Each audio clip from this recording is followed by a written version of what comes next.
Hello बच्चों, कैसे हो आप सभी। आई होप आप सभी फिट एंड फाइन होंगे और अच्छे से पढ़ाई कर रहे होंगे। स्वागत है आपका अपनी चैनल एक्सपोज केमिस्ट्री पर, जहां पर हम आपको बीएससी की फ्री केमिस्ट्री क्लासेस प्रोवाइड करते हैं। तो आज हम स्टार्ट करते हैं इंफ्रारेड एब्जॉर्प्शन स्पेक्ट्रोस्कोपी चैप्टर को। तो देखिए बेटा, इंफ्रारेड एब्जॉर्प्शन स्पेक्ट्रोस्कोपी होती क्या है। ये ब्रांच है केमिस्ट्री की, एब्जॉर्प्शन को रेडिएशन के इंफ्रारेड रीजन के अंदर, ठीक है, with the absorption of radiation in the infrared range, और जो कि यूज होती है इन्वेस्टिगेट करने के लिए ऑर्गेनिक जो हमारी सब्सटेंसेस है उनकी स्ट्रक्चर्स को, for investigating the structures of organic substances. तो ये क्या हो जाएगी हमारे infrared absorption spectroscopy, the branch of chemistry which deals with the absorption of radiation in the infrared reason. यहाँ पर जो एब्जॉर्प्शन होगा रेडिएशन का किसके अंदर होगा, इंफ्रारेड रीजन के अंदर, जिसको हम यूज करेंगे for investigating the structures of the organic compounds, organic compounds की स्ट्रक्चर्स को इन्वेस्टिगेट करने के लिए। नेक्स्ट इंस्ट्रूमेंट कौन सा यूज करते हैं हम, यहाँ पर इंस्ट्रूमेंट जो यूज किया जाता है रिकॉर्ड करने के लिए इंफ्रारेड स्पेक्ट्रा को, उसे हम बोलते हैं बेटा इंफ्रारेड स्पेक्ट्रोफोटोमीटर। ठीक है, क्या बोलेंगे, इंफ्रारेड स्पेक्ट्रोफोटोमीटर। याद रखेंगे आप इसको, क्या है इंफ्रारेड स्पेक्ट्रोफोटोमीटर, इंस्ट्रूमेंट है जिसको हम यूज करते हैं रिकॉर्ड करने के लिए हमारे इंफ्रारेड स्पेक्ट्रा को। Alright, next infrared region between 0.8 से 2.5 माइक्रोमीटर क्या होता है हमारे नियर इंफ्रारेड रीजन होता है। ठीक है, क्या होता है 0.8 से 2.5 माइक्रोमीटर नियर इंफ्रारेड रीजन, और फार इंफ्रारेड रीजन किसके बीच में होता है, हमारी जो रेंज होती है यहाँ पर 15 से 200 माइक्रोमीटर होती है। 15 से 200 माइक्रोमीटर क्या होगा बेटा, फार इंफ्रारेड रीजन, और 0.8 से 2.5 माइक्रोमीटर क्या होगा हमारा नियर इंफ्रारेड रीजन। समझ में आया। इसके बाद हम पढ़ेंगे मॉलिक्यूलर वाइब्रेशंस को। मॉलिक्यूलर वाइब्रेशंस क्या होती हैं, ठीक है। नेक्स्ट इसके टाइप्स आते हैं, स्ट्रेचिंग वाइब्रेशंस होती है, बैंडिंग वाइब्रेशंस होती है। फर्दर फिर स्ट्रेचिंग हमारी दो टाइप की होती है, सिमेट्रिकल स्ट्रेचिंग होगी और एक सिमेट्रिकल स्ट्रेचिंग होगी। फर्दर जो हमारी बैंडिंग होती है, बैंडिंग की भी टू टाइप्स आते हैं बेटा, एक इन प्लेन होती है, एक आउट ऑफ प्लेन होती है। फिर इन प्लेन में भी टू टाइप्स है एंड आउट ऑफ प्लेन में भी टू टाइप्स है। ठीक है, तो यहाँ पर स्ट्रेचिंग दो टाइप की होंगी, सिमेट्रिकल एसिमेट्रिकल। बैंडिंग में इन प्लेन बैंडिंग होगी, आउट ऑफ प्लेन बैंडिंग होगी। नेक्स्ट है फिर इन प्लेन के अंदर हमारे फर्दर टू टाइप्स आते हैं यहाँ पर, एक सीजरिंग होता है और एक रॉकिंग होता है। ठीक है, ये हमारे मोड ऑफ वाइब्रेशन से अलग अलग, एक होगा सीजरिंग और एक होगा रॉकिंग। इसके अंदर आएगा आउट ऑफ प्लेन के अंदर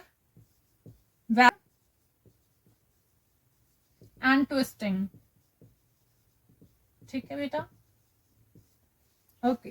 तो मॉलिक्यूलर वाइब्रेशंस है टू टाइप्स की, stretching vibrations, bending vibration. Stretching में सिमेट्रिकल एसिमेट्रिकल, बैंडिंग के अंदर in plane out of plane. Further in plane की टू टाइप्स हो जाएंगे, कौन कौन सी, सीजरिंग एंड रॉकिंग। उसके बाद आउट ऑफ प्लेन के भी फर्दर टू टाइप्स है, कौन कौन सी, वैजिंग एंड ट्विस्टिंग। ठीक है, अब हम इनको स्टडी करेंगे। Molecular vibrations, molecular vibrations. तो देखिए बेटा, जो हमारा मॉलिक्यूल है उसके अंदर एटम्स होते हैं। ठीक है, हमारा मॉलिक्यूल है, इसके अंदर ए और बी एटम है और ये इनके बीच का क्या है बेटा, बॉन्ड है। ठीक है, तो मॉलिक्यूल के अंदर जो हमारे दो एटम्स है, ये जो एटम्स है बेटा एक फिक्स्ड पोजीशंस में नहीं होते हैं। ठीक है, तो यहाँ पर ये फिक्स्ड पोजीशन में नहीं होते हैं, तो ये क्या करेंगे हमारे, वाइब्रेट करेंगे कंटिन्यूसली और रोटेट करेंगे। ठीक है, तो यहाँ पर जो वाइब्रेट करेंगे, जो वाइब्रेशंस होंगे, जो मॉलिक्यूलर वाइब्रेशंस है, उनको हम किस तरीके से लेते हैं, जैसे कि हमारे पास दो बॉल हैं, एक ए बॉल है एक बी बॉल है। जिस तरीके से ये अटैच होती हैं, ये क्या है हमारे एक वेटलेस स्प्रिंग है। ठीक है, ये क्या है, वेटलेस स्प्रिंग। तो यहाँ पर इनको हम क्या कर सकते हैं, स्ट्रेच भी कर सकते हैं और कंप्रेस भी कर सकते हैं। उसी तरीके से जो हमारा बॉन्ड है ए बी एटम्स के बीच में, जो दो एटम है मॉलिक्यूल की, यहाँ पर ये क्या है, फिक्स्ड पोजीशंस में नहीं है। यहाँ पर जो हमारा बॉन्ड है ये क्या है, इसको हम किस तरीके से ले रहे हैं, जैसे स्प्रिंग है। ठीक है, तो मतलब यहाँ पर हम इनको स्ट्रेच भी कर सकते हैं और कंप्रेस भी कर सकते हैं। तो यहाँ पर जो हम देखते हैं वाइब्रेशंस, जिसकी वजह से क्या होंगे, हमारी वाइब्रेशंस यहाँ पर होंगी। तो यहाँ पर जो वाइब्रेशंस होंगी इनको हम बैंड भी कर सकते हैं। ठीक है, इनको दो एटम्स को हम क्या कर सकते हैं, बैंड भी कर सकते हैं और स्ट्रेच भी कर सकते हैं। तो यहाँ पर हमारे पास टू टाइप्स की वाइब्रेशंस आएंगी, एक हमारी बैंडिंग वाइब्रेशंस होंगी, एक हमारी स्ट्रेचिंग वाइब्रेशंस होंगी। तो मॉलिक्यूलर वाइब्रेशंस के अंदर हम क्या पढ़ते हैं, एक तो हमारी बैंडिंग वाइब्रेशंस होंगी, एक स्ट्रेचिंग होंगी। तो एक हो जाएंगे हमारी स्ट्रेचिंग वाइब्रेशंस, स्ट्रेचिंग वाइब्रेशंस, और एक हो जाएंगी बैंडिंग वाइब्रेशंस, जाएंगी बैंडिंग वाइब्रेशंस। तो फर्स्ट हम पढ़ेंगे यहां पर स्ट्रेचिंग वाइब्रेशंस को, स्ट्रेचिंग वाइब्रेशंस। तो स्ट्रेचिंग वाइब्रेशंस के अंदर क्या होता है बेटा, यहां पर जो हमारी बॉन्ड एक्सिस है वो सेम रहती है, ठीक है, सेम रहेगी यहाँ पर बॉन्ड एक्सिस। बट यहाँ पर क्या होगा बेटा, जो एटम्स के बीच में जो डिस्टेंस है वो इंक्रीज या फिर डिक्रीज होगा, ठीक है। तो जो डिस्टेंस बिटवीन टू एटम्स है, डिस्टेंस जो होगा between two atoms, between two atoms, वो क्या होगा, इंक्रीज और डिक्रीज होगा, इंक्रीज और डिक्रीज, या तो वो इंक्रीज होगा या फिर डिक्रीज होगा दो एटम्स के बीच में। बट जो बॉन्ड एक्सिस है बेटा वो हमारी चेंज नहीं होगी, जो बॉन्ड एक्सिस है वो क्या रहेगी, सेम रहेगी in case of stretching vibrations. और स्ट्रेचिंग वाइब्रेशंस को हमने पढ़ा था ये टू टाइप्स की होती हैं। स्ट्रेचिंग कितने टाइप्स की होती है बेटा, टू टाइप्स की होती है स्ट्रेचिंग वाइब्रेशंस। एक होती है हमारी सिमेट्रिकल, एक होती है सिमेट्रिकल, सिमेट्रिकल, और एक होती है एसिमेट्रिकल। एक होती है सिमेट्रिकल वाइब्रेशंस और एक होती है हमारी एसिमेट्रिकल स्ट्रेचिंग वाइब्रेशंस। तो सिमेट्रिकल एंड एसिमेट्रिकल, तो यहाँ पर डिफरेंस क्या है इन स्ट्रेचिंग वाइब्रेशंस के अंदर। तो देखिए यहाँ पर हमारे पास कार्बन है, ये हाइड्रोजन है, ये हाइड्रोजन है यहाँ पर इस तरीके से, और ये हमारे पास हाइड्रोजन है। तो देखिए यहाँ पर ये हमारा जो सेंट्रल एटम है, कार्बन क्या है बेटा, यहाँ पर सेंट्रल एटम है। तो जब with respect to central atom जो दो हमारी बॉन्ड्स होंगे, यहाँ पर दोनों जो हाइड्रोजन्स है जब ये मूव करेंगे सेम डायरेक्शन के अंदर, ठीक है, सेम डायरेक्शन में ये मूव करेंगे with respect to central atom, तो यहाँ पर हम क्या बोलेंगे, क्या कैसी वाइब्रेशंस है, हमारी सिमेट्रिकल स्ट्रेचिंग वाइब्रेशंस है। अगर ये इस डायरेक्शन में मूव कर रहा है तो ये भी क्या करेगा बेटा, इस डायरेक्शन में मूव करेगा, ठीक है। दोनों with respect to central atom क्या कर रहे हैं, मूव सेम डायरेक्शन में कर रहे हैं, तो इसलिए ये क्या हो जाएंगे, हमारी सिमेट्रिकल स्ट्रेचिंग हो जाएगी। क्लियर हो गया। अब है एसिमेट्रिकल स्ट्रेचिंग। देखिए यहां पर ये हाइड्रोजन है, हाइड्रोजन है,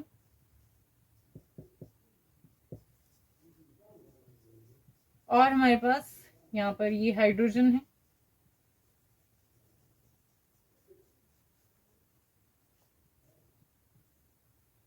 ठीक है बेटा, और ये हाइड्रोजन है। अब यहाँ पर with respect to central atom क्या होगा, एक जो एटम होगा वो मूव करेगा इस डायरेक्शन में, ठीक है, और दूसरा मूव करेगा इस डायरेक्शन में, मतलब इनकी जो डायरेक्शन है वो अपोजिट होगी। यहाँ पर सेम डायरेक्शन में मूव नहीं करेंगे। With respect to central atom जो हमारे दोनों एटम्स हैं ये हाइड्रोजन की, क्या मूव कर रहे हैं, डिफरेंट डायरेक्शन में मूव कर रहे हैं। एक मूव कर रहा है टुवर्ड्स द सेंट्रल एटम और एक मूव कर रहा है away from the central atom. तो ये क्या हो जाएंगे, हमारी एसिमेट्रिकल स्ट्रेचिंग हो जाएंगी। यहाँ पर सेम डायरेक्शन में मूव करेंगे, यहाँ पर अलग डायरेक्शन में मूव करेंगे। एक मूव कर रहा है टुवर्ड्स द सेंट्रल एटम, दूसरा मूव कर रहा है away from the central atom. Clear हो गया बेटा, ये सिमेट्रिकल स्ट्रेचिंग हो जाएगी, ये एसिमेट्रिकल स्ट्रेचिंग हो जाएगी। नेक्स्ट अब हम करते हैं बेंडिंग वाइब्रेशंस को, जो कि हमारी होती है इन प्लेन, आउट ऑफ प्लेन, उनके टाइप्स को हम स्टडी करते हैं। Next bending vibrations, bending vibrations. अब यहाँ पे क्या होता है बेटा, बॉन्ड एंगल्स जो है वो चेंज होते हैं यहाँ पर। तो यहाँ पर change in bond angles, change in bond angles, ठीक है, यहाँ पर बॉन्ड एंगल्स चेंज होते हैं। और जो बैंडिंग वाइब्रेशंस है उनके कौन से टाइप्स होते हैं, एक इन प्लेन बैंडिंग वाइब्रेशन है बेटा और एक आउट ऑफ प्लेन है। Alright, in plane and out of plane, ठीक है। इन प्लेन बैंडिंग वाइब्रेशंस होती है, एक हमारी out of plane bending vibrations होती है। इन प्लेन जो हमारी बैंडिंग वाइब्रेशंस है उसमें कौन सी टाइप आएंगे, फर्दर सीजरिंग होता है और रॉकिंग होता है, ठीक है। तो यहाँ पर आएगा scissoring and rocking, scissoring and rocking. Further out of plane के अंदर हमारे टू टाइप्स आते हैं यहाँ पर, वैन ट्विस्टिंग एंड ट्विस्टिंग,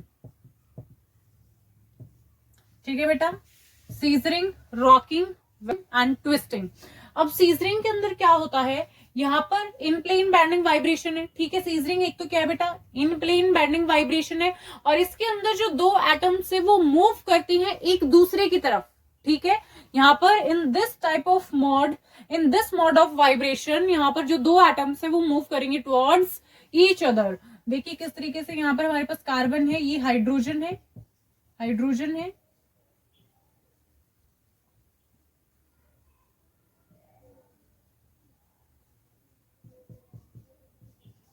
अब ये वाला एटम भी इस तरफ मूव करेगा, ये वाला एटम भी इस तरफ मूव करेगा। तो मतलब यहाँ पर जो दोनों एटम्स है वो कैसे मूव कर रहे हैं, टुवर्ड्स ईच अदर, एक दूसरे की तरफ मूव कर रहे हैं। तो ये क्या हो जाएगी हमारी सीजरिंग बैंडिंग वाइब्रेशन हो जाएगी। ऑलराइट, रॉकिंग के अंदर क्या होगा, यहाँ पर जो दो एटम्स है वो मूव करेंगे सेम डायरेक्शन में, या तो दोनों इस साइड या फिर दोनों इस साइड, एक डायरेक्शन में जो दोनों एटम्स है वो मूव करेंगे in case of rocking type of bending vibration. तो यहाँ पर देखिए हाइड्रोजन, हाइड्रोजन, अब यहाँ पर दोनों एटम्स ही एक डायरेक्शन के अंदर क्या करेंगे बेटा, मूव करेंगे रॉकिंग के अंदर।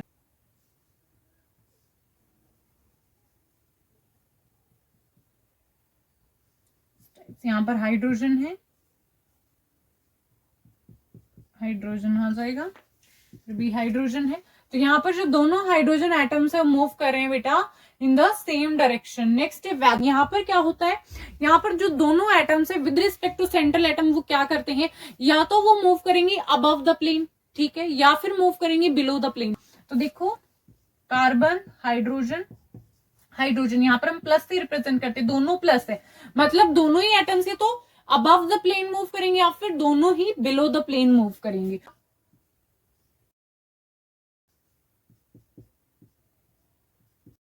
हो जाएगा बेटा, हो जाएगा। इसके बाद है ट्विस्टिंग।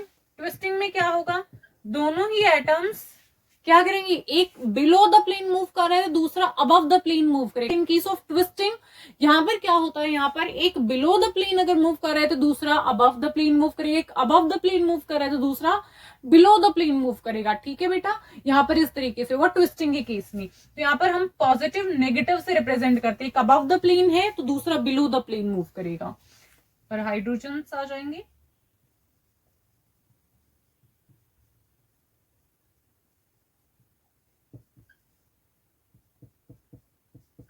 हाइड्रोजन। ठीक है बेटा, ये हो जाएगी हमारी ट्विस्टिंग, एक अबव द प्लेन है, एक बिलो द प्लेन मूव करेगा। और वैन के केस में दोनों या तो अबव द प्लेन या फिर बिलो द प्लेन। रॉकिंग के केस में दोनों एटम्स मूव करेंगे सेम डायरेक्शन में। सीजरिंग के केस में दोनों एटम्स मूव करेंगे टुवर्ड्स ईच अदर। क्लियर है हमारी चारों टाइप की जो बैंडिंग वाइब्रेशंस हैं वो। ऑलराइट, अब देखिए जो हमारी बैंडिंग वाइब्रेशंस होती है, एक हमारी स्ट्रेचिंग वाइब्रेशंस होती हैं। तो एक जो बॉन्ड है उसको हमारे लिए बैंड करना आसान होता है एज कंपेयर टू स्ट्रेच करने के लिए। ठीक है, तो जो स्ट्रेचिंग वाइब्रेशंस होती है उसमें जो एनर्जी है वो ज्यादा रिक्वायर होती है एज कंपेयर टू बैंडिंग जो वाइब्रेशंस होती है। Bending vibrations requires less energy as compare to stretching vibration. That's why bond को बैंड करना हमारे लिए इजी होता है देन उसको स्ट्रेच करने के लिए। ठीक है, क्लियर है बेटा। तो जो हमारी बैंडिंग वाइब्रेशंस है वो रिक्वायर करती है लेस एनर्जी को देन स्ट्रेचिंग वाइब्रेशंस, इसीलिए एक बॉन्ड को बैंड करना हमारे लिए इजी होता है, आसान होता है देन उसको स्ट्रेच करने। क्लियर होगी पॉइंट्स। तो आज के इस वीडियो में बेटा हम इतना ही करते हैं, कंटिन्यू करते हैं नेक्स्ट वीडियो में। यहां तक आपको कोई भी डाउट आए कमेंट बॉक्स में कमेंट करना है। मिलते हैं नेक्स्ट वीडियो में नए टॉपिक के साथ।